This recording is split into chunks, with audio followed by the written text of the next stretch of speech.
is the power of Secretary of Labor and Employment to order suspension of operations similar to Article 286 on bona fide of operations? Answer is no. They are different. In Article 286, it is the employer who suspends the operations, while on the other hand, Article 128 speaks of suspension by the Secretary of Labor of Operations. Article 286, when employment not deemed terminated, the bona fide suspension of the operation of a business or undertaking for a period of not exceeding 6 months, or the fulfillment by the employee of a military or civic duty shall not terminate employment.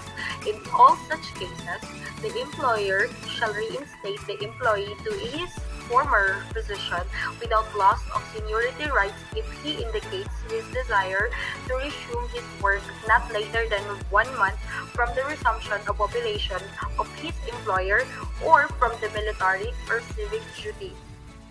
In Agro-Commercial Security Services Agency Incorporated versus National Labor Relations Commission, when the floating status of the employees lasts more than 6 months, they may be considered to have been constructively dismissed from the service.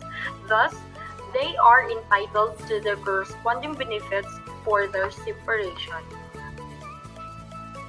Other important provisions. Anti-injunction.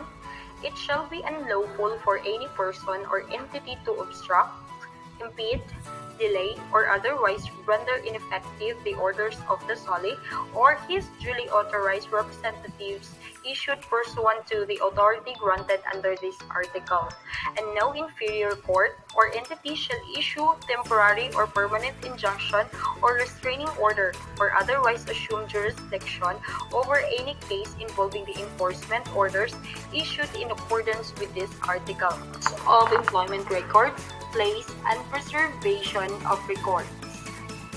In Article 128, Paragraph F, the Secretary of Labor and Employment may, by appropriate regulations, require employers to keep and maintain such employment records as may be necessary in aid of his visitorial and enforcement powers under this code.